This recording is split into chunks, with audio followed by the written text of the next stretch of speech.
အလုပ်ပြုလို့ဓမြတိုက်မဲ့လင်မယားဒီဟာနာမည်ကြီးကုမ္ပဏီတစ်ခုမှလှုပ်နေတဲ့သူတယောက်ဖြစ်ပြီးတော့သူ့ရဲ့မိန်းမတီရီကလည်းခီးသွွားအေဂျင်စီတစ်ခုမှလှုပ်နေတဲ့သူတယောက်ဖြစ်ပါတယ်လင်မယားနှစ်ယောက်စလုံးလှုပ်နေကြတာမလို့ငွေကြီးပိုင်းစီမီကြပြီမေဒါဖြစ်သူနဲ့အင်ကိစ္စတွေအတွက်ချိန်မပေးနိုင်ကြပါဘူးဒါကြောင့်အင်ကူတယောက်9ရန်ထားတယ်တည်းမှာတော့ဒီဟာကိုအထက်လူကြီးကခေါ်လို့သွားတွေ့တယ်အထက်လူကြီးကဒီဟာကိုဌာနရဲ့အကြီးအကဲအနေနဲ့ယာရုတိုးပေးလိုက်ကြောင်းပြောပြီးတော့ CEO လည်းသွားတွေ့ခိုင်းတယ်အိမ်မရောက်တော့ဒီဟာကသူယာရုတိုးသွားတဲ့အတွက်သူ့ရဲ့မိန်းမကိုအလုပ်လုပ်ဆရာမလို့တော့ဘူးဆိုပြီးတော့အလုပ်ကနေထွက်ခိုင်းလိုက်တယ်နောက်တစ်နေ့ CEO နဲ့သွားပြီးတော့ဒီဟာကိုကုမ္ပဏီအတွက် TV အစီအစဉ်မှာပါဝင်ပေးဖို့တောင်းဝန်ပေးတယ်တရားတင်ဆက်နေတော့မှာပဲကုမ္ပဏီရဲ့ share တွေကထိုးကျသွားခဲ့ပြီးတော့ကုမ္ပဏီလည်းဒေဝါလီခံလိုက်ရပါပြီ။စင်းကြီးနေနဲ့ဒီဟာအိမ်ပြန်လာတော့သူ့မိမတီရီကအလုပ်ထွက်လာပြီဖြစ်ကြောင်းပြောတယ်။တီရီကအိမ်မှာရေကူးကန်စားဖို့ဆိုပြီးတော့ PN ဆရာတွေပါခေါ်ထားတယ်လို့ဈေးကြီးပေးဆိုတဲ့စားတောက်တွေပဲချက်ထားတယ်။ညစာစားနေတဲ့အချိန်ကျမှတီရီကလည်းဖြစ်ကြောင်းကုန်စင်ပြောပြတယ်။ဒါပေမဲ့သူ့ရဲ့နေနာကြီးတွေရမှာဖြစ်တဲ့ပြင်အလုပ်တည်းရှာတွေ့မှာမလို့စိတ်မပူဘူးပြောတယ်။အိမ်နောက်ဒီဟာလည်းလှုပ်ရဖို့အတွက်စူးစမ်းပန်းစားထိုင်ရှာတယ်။တလားလောက်ကြာမှာတော့အင်တာဗျူးခေါ်ခံရလို့သွားပြီးတော့ဖြေတယ်။ရုံးရောက်တော့အင်တာဗျူးဖြေမဲ့သူအများကြီးတန်းစီနေတာမလို့ဒီဟာလည်းစိတ်ပြတ်သွားတယ်။ဒါပေမဲ့မန်နေဂျာကဒီဟာကိုမှတ်မိသွားပြီးတော့ခေါ်ထုတ်သွားတယ်။တကယ်တော့မန်နေဂျာကဒီဟာကို TV အစီအစဉ်မှာမြင်မှုတဲ့အတွက်မှတ်မိသွားပြီးတော့ဟာသားခေါ်လို့တာပါ။တဖြည်းဖြည်းနဲ့ဒီဟာတို့မိသားစုရဲ့ဘဏ္ဍာရေးအခြေအနေကလည်းဆိုးရွားလာခဲ့တယ်။ပိုဆိုးတာတော့တီဟာတို့ကသူတို့ရဲ့ပိုင်ဆိုင်မှုတွေကိုတီဟာရဲ့အရင်ကုမ္ပဏီမှာ share ဝင်ထားခဲ့တာပ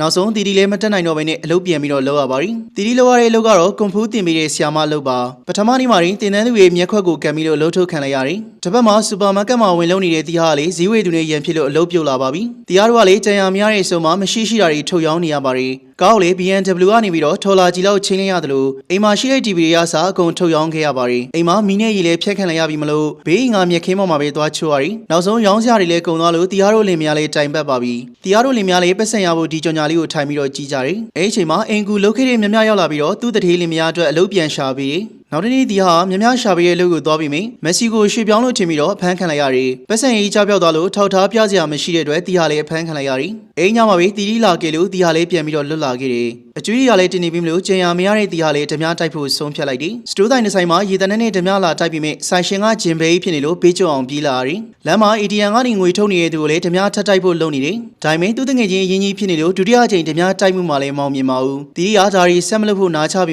းဒီလိုမှမလုပ်ရင်လမ်းဘေးရောက်တော့မယ်လို့တီဟာပြောတယ်နောက်ဆုံးမှာတီဟာရဲ့ဓမြတိုက်မှုကလည်းအောင်မြင်သွားခဲ့တယ်တဖြည်းဖြည်းအဆင်းမြင်လာခဲ့ပြီးတော့မျက်နှာဖုံးတွေကော်စတွန်းတွေပါဓမြတိုက်လာတယ်ဓမြတိုက်တာကနေတီဟာတို့မိသားစုကလည်းပြန်ပြီးတော့ဆူဆူပြပြဖြစ်လာခဲ့တယ်အိမ်သားကတွေပေးနိုင်ခဲ့တယ်လို့တားဖြစ်သူအတွက်လည်း TV တစ်လုံးပြန်ပြီးတော့ဝယ်ပေးနိုင်ခဲ့တယ်တီဟာလည်းနောက်ဆုံးအနေနဲ့အကြီးကြီးကြံလိုက်ပြီးတော့ဗန်ဓမြတိုက်ဖို့လုပ်တယ်ငွေတိုက်သေးကိုခိုးဝင်မလုပ်နေတဲ့အချိန်မှာတကယ်ဓမြအစ်စ်တွေရောက်လာလို့တီဟာလည်းတိတိလေးပြန်ပြီးတော့ထွက်လာတယ်အိမ်မြန်တော့ TV သတင်းမှာတီဟာရဲ့အရင်ကုမ္ပဏီကအကြီးအကဲတွေဖမ်းခံရကြောင်းသတင်းပါလာတယ်။ဒါပြင်တီဟာကိုပါဖမ်းဝရမ်းထုတ်ထားကြောင်းလည်းတပါးရေးကြီးညာတယ်။တီဟာလည်းစိတ်ညစ်ညစ်နဲ့အိမ်သားပုံစံလေးမှာသွားပြီးတော့ကင်နေတယ်။ပုံစံမှာတော့ကုမ္ပဏီရဲ့ CFO ဖြစ်တဲ့ဦးဝင်းနဲ့သွားပြီးတော့စုံနေ။ဦးဝင်းကတီဟာကိုမြင်တာနဲ့ပြီးပြီးတီဟာလိုက်ဖမ်းပြီးတော့အကြောင်းစုံမိတယ်။အဲဒီတော့မှ CEO ကလာမြင့်ကကုမ္ပဏီကိုထိုးကျွေးသွားတယ်ဆိုတာကိုသိလိုက်ရတယ်။ဦးဝင်းစီကနေလာမြင့်ရဲ့ဒေါ်လာတန်လျာငွေထုတ်မဲ့ကိစ္စကိုပါသိလိုက်ရတယ်။လာမြင့်ရဲ့ငွေတွေကိုဖျက်ယူနိုင်မှုတွေတီဟာတို့ကလည်းအကြံထုတ်တယ်။လာမြင့်ကငွေထုတ်ဖို့ဖောင်တင်ထားခဲ့တာဖြစ်ပြီးတော့ထောက်ခံချက်အစစ်စစ်ကြော်ဖျက်ရမှာပါ။အဲဒီကြားထဲမှာငွေလက်ခံမဲ့အကောင့်ကိုသူတို့အကောင့်နဲ့ပြောင်းလိုက်ဖို့အတွက်အကြံရတယ်။ဒါပေမဲ့လာမြင့်ကိုမသိတာတီတီပဲရှိတာမလို့တီတီကိုပဲသွားတွေ့ခိုင်းရတယ်။လာမြင့်ကိုတီတီအာယုံလွဲထားတော့မှတီဟာမန်နေဂျာကိုပါထုတ်ပြီးတော့ဖောင်ထဲကအကောင့်နေရာမှာသူတို့အကောင့်ကိုဝင်ပြောင်းလိုက်တယ်။ဒါပေမဲ့လည်းဖောင်စစ်မှာခွင့်ပြုချက်တစ်စိတ်တုံးထုပြီးသားဖြစ်သွားလို့တီဟာတို့လည်းဖောင်စစ်ကိုထက်ခိုးကြရတယ်။တီဟာရှိနေတာကို CEO လာမြင့်ကသတိထားမိသွားပြီးတော့မထွက်သွားရင်ရဲခေါ်မယ်လို့ပြောတယ်။တီဟာလည်းသူ့ရည်တနက်ကြီးထုတ်ပြီးတော့ချက်လက်မှတ်ရေးပေးခိုင်းတယ်။လာမြင့်လည်းနားရေးပြီးရောဆိုပြီးတော့ဒေါ်လာ100ရန်ချက်လက်မှတ်ရေးပေးလိုက်တယ်။တကယ်တော့တီဟာပတ်စံလိုချင်တာမဟုတ်ဘဲနဲ့ချက်လက်မှတ်ကလာမြင့်ရဲ့လက်မှတ်ကိုလိုချင်တာပါ